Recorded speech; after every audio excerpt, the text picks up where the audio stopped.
How far are we? Almost there? Yeah, almost there. Are we good? Yeah. Am I looking good? Yes. So quickly tell me, this is obviously a Moyo tradition, right? Yes, it's a Moyo tradition. Oh, lovely.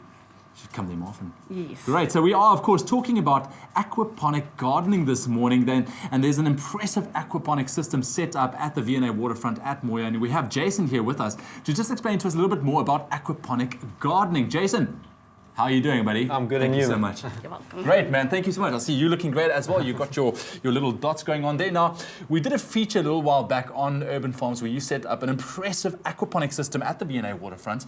And I mean, I was blown away because I had no idea what aquaponic gardening is about. But for those who missed the insert, just quickly run us through the process. What is aquaponic gardening and how does this cycle work? No problem. Aquaponic farming is a mixture of hydroponics, which is farming without soil, and aquaculture, which is fish farming. So basically what we're using the fish waste to fertilize the plants. So the fish waste is converted from ammonia to nitrites by bacteria. The plants take up the nitrites and clean the water for the fish. That's incredible. So here we have a sample. This is a home unit. Now this is a home unit. Okay. And it's you can see we've also combined it with vertical farming. So Yes. you can, basically the benefit of this is you can farm in a very small space. Yes. You can also farm on unproductive land. And also, I mean, because of its system, there's no soil-borne pests. Yes. And there's no snails, which is great, unless they can swim, of course, but otherwise you're safe. This leads me to the question, how self-sustaining is it? Because you mentioned this could be great for someone owning a flat but still who's enthusiastic about gardening. I mean, what do you need to do in terms of upkeep of a system like this? Well, there's not much. You just got to make sure you feed your fish, make sure there's enough water, you've got to eat your plants. But that's what we've done. We specifically worked on the system to make it as user-friendly as possible. Farming, most farming, you've got to be in the garden a few hours a day. With this, we try to make it so you can just come in and just do a few things every day and you'll have fresh greens. And I can see you've got a lot of fresh greens in here. Are you limited to what you can actually plant in a system like this? You can't do root vegetables, but pretty much anything above the ground. At the moment, I've got lettuce, I've got herbs, I've got a bit of spinach. In springtime, you can add tomatoes, you can add chilies, you can add peppers, brassicas.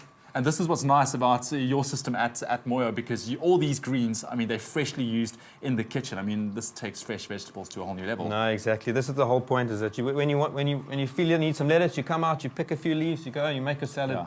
Nothing better. Now, the one thing that really blew me away when I came to speak to you at the waterfront was the fact that you had these massive tanks where you had edible fish in there. I mean, you had trout at that stage, which was also used in the restaurant. Now, with the smaller home units like this, can you still use fish that's edible, or do you have to compromise? No, you can. You can't do trout. Trout need fast-flowing cold water. Yes. You can grow tilapia as long as the water temperature is over 18 degrees. Yeah.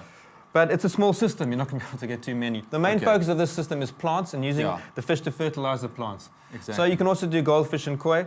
I mean, you can grow a few tilapia. You're not going to get a lot of fish out of it. Tilapia, you've mentioned that now twice. I mean, I know I spoke to you about it back at the waterfront, but quickly tell me, what is tilapia? I know it's a favorite fish that you like to use during summer months. Yeah, it's well known through Africa, and eat a lot of it in Europe and in America. It's known as the chicken of Africa. The chicken of Africa. It's a very mild flavored fish, so you can flavor it how you want. So that's why chefs like it. Yeah, and I think besides the benefit of one of these at home where you can use it in a small space, I mean, it's nice to look at. It can be a feature at your home as well. Yes, that's how we've tried to design. We tried to design it so it's quite sexy, and it's beautiful, and it's an art piece as well. Is there a way that people can get hold of this system if they really want to get into aquaponic gardening? Without a doubt, just get hold of Moyo, any of the Moyos, and find out about our Moyo Urban Farms, and we'll sort you out. Great stuff. We'll also put all those details on our website, expressoshow.com, if you are interested in aquaponic gardening. Now, Jason, I know that we're going to be cooking with Rudy from Moyo. All right, so if you wouldn't mind picking me a few leaves there quickly, I want to take it over to the kitchen. Here we go, man. And then we're going to make a lovely,